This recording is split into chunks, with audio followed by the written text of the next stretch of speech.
His men both loved and feared him.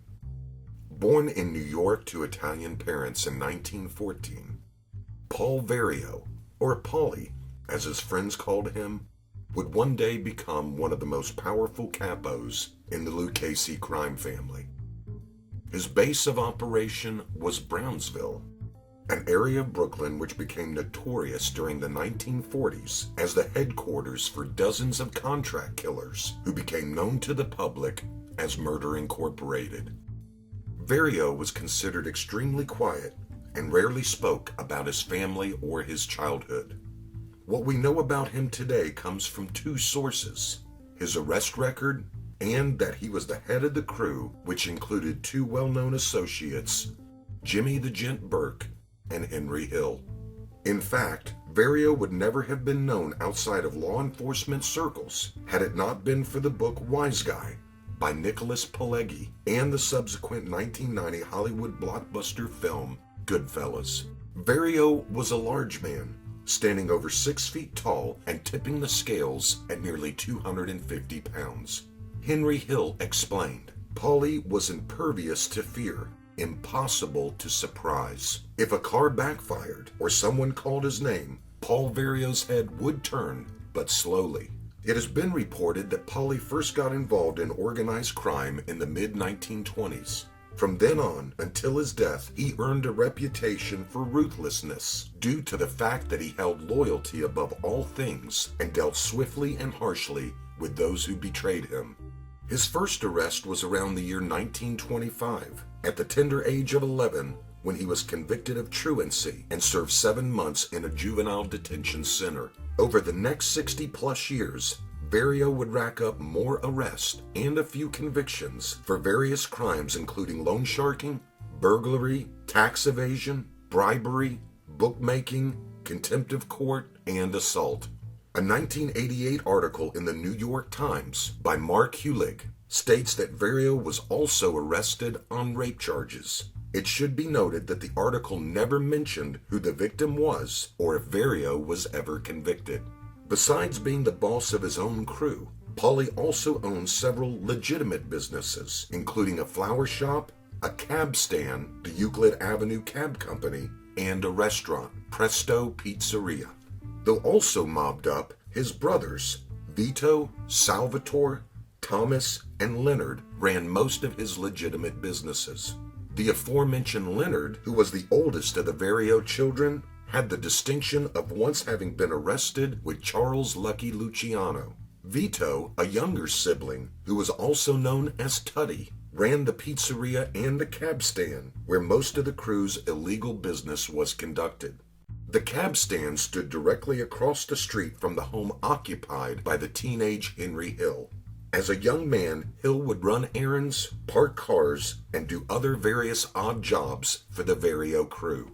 Though no documentation exists as to the exact date Paulie became associated with the Luccheses, it appears that sometime in the 1950s he was initiated into the family and became a made man, and was probably elevated to capo sometime in the 1960s. Various reports state that for a brief time, Vario held the position of acting underboss for Stefano LaSalle just prior to the conviction of then mob boss Carmine Mr. Gibbs Tramunti. However, these reports are sometimes debated. What isn't debated is the fact that Vario's crew was said to be one of the most lucrative in the Lucchese Borgata, with the bulk of their illegal income coming from hijacking trucks leaving JFK Airport. Henry Hill noted, "To us, and especially to guys like Jimmy, the airport was better than Citibank. If the crew needed cash, they would simply go down to JFK and make a withdrawal." During the 1980s crackdown on the mob and the subsequent commission trials, the FBI would listen in with hidden microphones as Lucchese family members and associates boasted, "We own JFK," an obvious testament to the power and influence Vario exerted at the airport and his control over the cargo haulers union. It was further reported that Vario and his crew owned any and all gambling operations in the East New York section of Brooklyn, with Vario personally receiving a percentage of the earnings estimated to be in the thousands of dollars per day. Vario, taking a page out of the older gangster handbook, was low profile. He wasn't flashy and he didn't like attention, especially from law enforcement. He rarely spoke on the phone, instead giving orders in person to a selected few underlings to carry out or deliver his edicts. Henry Hill explained, "Paulie ran the whole thing in his head. He didn't take notes. He never wrote anything down, and he never made a phone call unless it was from a booth. And then he'd only make an appointment for later."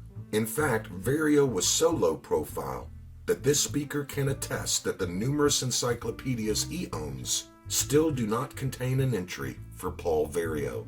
In the 1970s, Paulie briefly served as the membership director for Joe Colombo's Italian-American Civil Rights League, but stepped down when Colombo began picketing the FBI office in New York.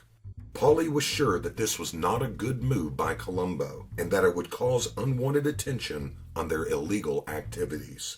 But by this time, it was too late. The FBI now had Vario on their radar and began tracking his every move. As a result of their surveillance, Vario was indicted, and though offered immunity, he refused to cooperate.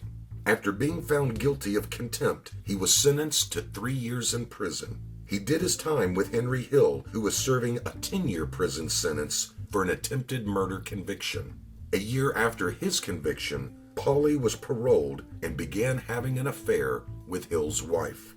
One insider noted he was banging her every chance he got. When Tommy DeSimone wanted some of the same action, his attempt at seduction quickly failed, so he tried to strong-arm rape Karen Hill. When Vario found out, he was furious, and he called the Gambino family and told them DeSimone was not a made man and was responsible for killing 2 of their men, one of which may have been Billy Batts, as portrayed in Goodfellas. Later, Hill would report that it was John Gotti himself who killed DeSimone in retaliation for the murder of Batts. Though not directly involved with the heist at Lufthansa Airport, as capo, Vario would have had to approve Burke's plan for the robbery. Again, according to Hill, Vario received a large payoff as a result of the heist. In 1980, Henry Hill flipped and became a government witness.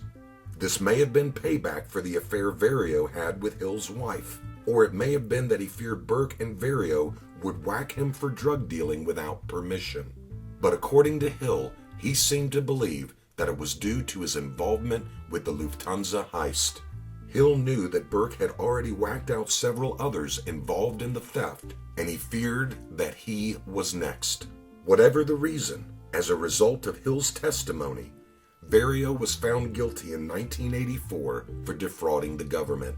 A few years later, he was sentenced to 6 years for extortion, largely based on Hill's testimony. As the prison gates closed behind him, one can't help but wonder if Paul Vario knew he would never see the outside world again. He was in his 70s and in poor health. He died on May 3, 1988, at the age of 73 from respiratory illness. Paul Vario's last residence was the Fort Worth Federal Prison in Texas. His body was buried at St. John's Cemetery, Middle Village, Queens, New York. Many believe that with the passing of Vario, the last of the old mafiosos died with him.